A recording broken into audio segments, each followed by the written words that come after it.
रामकृष्ण हरी माऊली. जय जय रामकृष्ण हरी माऊली. आज आपण संत तुकोबारायांचा एक अभंग चर्चेसाठी घेतलेला आहे. अभंग असा आहे पहा. गोड लावे क्षीर परी साखरेचा धीर, तैसे जाना ब्रह्मज्ञान बापू देते भक्तिविद. रुची देती अन्न त्यात नसता नवन, आंधळ्याचे श्रम शिकविल्याचे चीच नाम. तुका भले तारा नाव तंबुऱ्याचा सारा, तुका भले तारा नाव तंबुऱ्याचा सारा. तेव्हा असा हा अभंग आहे. अतिशय गोड असा अभंग आहे आणि यामध्ये गोडीचं वर्णन सुद्धा महाराजांनी केलेलं आहे. महाराज काय म्हणतात पाहूया. गोड नावे क्षीर परी साखरेचा धीर. दुधाची खीर गोड असते, पण गोड का असते? कारण त्यामध्ये साखर घातलेली असते. दिसत नाही पण ती असते, दिसत नाही पण असते. आणि त्यामुळे दुधापासून बनवलेली जी खीर आहे ती चवीला गोड लागते, स्वादिष्ट लागते. तैसे जाना ब्रह्मज्ञान बापुळे ते भक्तिविद. आता या खिरीमध्ये साखर टाकली नाही तर गोड लागणार नाही. तसंच ब्रह्मज्ञानाचं आहे. खूप ज्ञान आहे, खूप, परंतु भक्ती नाही, भाव नाही. आणि भक्तिभाव जर नसेल तर ज्ञान उपयोगाचं नाही, असं संत तुकोबाराय म्हणतात. आणि मग काय होते तर लोकांसाठी ब्रह्मज्ञान स्वतः कोरडे पाषाण. सांगायचं काय आणि वागायचं कसं आपण, याचं काहीतरी तारतम्य आवश्यक असते. आणि भक्तिविना जे ज्ञान आहे ते कोरडं असते. काही ठिकाणी ते बरोबर उघड होत असते माऊली. ते दिसून येते की याला अगोदर आपल्याला काय सांगितलं आणि ते कुठे तर व्यासपीठावरून सांगितलं आणि तो माणूस मात्र त्याच्या विरुद्ध वागतोय. तेव्हा ते मनामध्ये भाव नाही, फक्त पैशासाठी केलेली ती चळवळ असते असं म्हणावं लागेल, किंवा काहीतरी मिळवण्याच्या हेतून केलेली धावपळ असते. पुढे महाराज काय म्हणतात पा. रुची नेदी अन्न त्यात नसता नवन. असं अन्न ज्यामध्ये मीठ अजिबात नाही, चवेल का? अजिबात चव येणार नाही. अन्नाला जी चव येते ती मिठामुळे येते. अतिशय अल्प पाहिजे परंतु पाहिजेच, त्याशिवाय अन्नाला चवच येत नाही. चव येऊ शकत नाही, बेचव लागते ते. परंतु जशी साखर त्या शिरीवरती दिसत नाही तसं मीठ सुद्धा आपल्याला दिसत नाही, लवण सुद्धा आपल्याला दिसत नाही.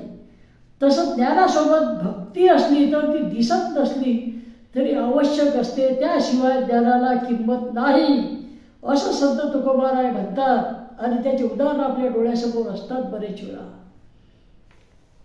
भक्तीची आवश्यकता असते. आंधळ्याचे श्रम शिकविल्याचेच नाम. आता महाराज पुढे काय म्हणतात यामध्ये पहा. आंधळ्या माणसाला जर शिकवलं तर त्याचा उपयोग होणार नाही. आंधळ्या माणसाला शिकवण्याची वेगळी पद्धत आहे, त्या पद्धतीने त्याला शिकवावं लागेल तरच त्याचा उपयोग होईल, नाही तर फक्त श्रम होईल, ते वाया जातील श्रम.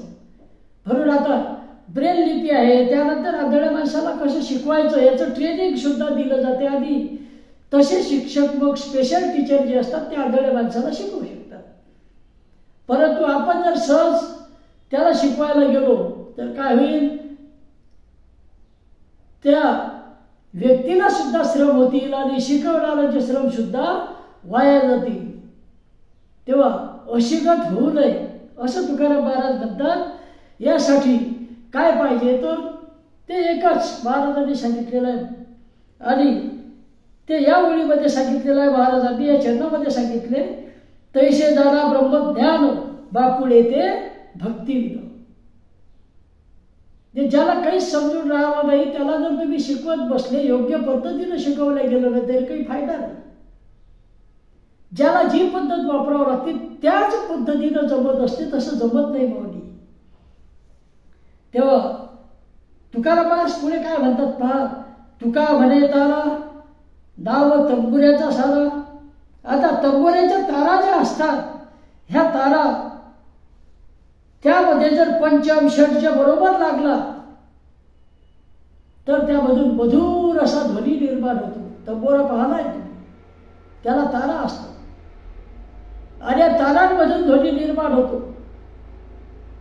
ज्या तंबोऱ्याच्या तारा असतात, परंतु त्यासाठी त्याचे जे स्वर आहेत, पंचम आहे, षड्ज आहे, ते योग्य प्रमाणे लागले, त्यांची लय जर जुळली तर मधुर ध्वनी निर्माण होतो. तसा मधुर ध्वनी निर्माण होणार नाही. त्याचप्रमाणे हृदयामध्ये, आपल्या मनामध्ये, मेंदूमध्ये जर शुद्ध भाव असेल, ज्ञानासोबत भक्तिभाव असेल, हरिनाम असेल, तर नक्कीच काय होईल, ईश्वराकडे जाण्याचा मार्ग आपल्याला सापडेल आणि आपलं जे जीवन आहे ते जीवन सुद्धा आनंददायी होईल. जीवनामध्ये आनंद निर्माण होईल. ह्या तारा जुळल्या तर, एका लयीमध्ये आल्या तर. आणि हे तुकाराम महाराजांना ठिकाणी सांगायचं आहे. तेव्हा ज्या वेळेला आपण हरिनाम घेतो, प्रभूची भक्ती करतो, त्यावेळेला गर्व मनामध्ये नसला पाहिजे. अगदी मी 2 तास एका ठिकाणी बसलो, बाळ जपली, त्यानंतर काय म्हणतात त्याला, प्रभूचं नाम घेतलं. आता याचाही गर्व होतो कधी कधी की 2 तास बसत असतो मी दररोज. तो सुद्धा गर्व, अभिमान आहे, तेही कामाचं नाही. गर्व नाही पाहिजे.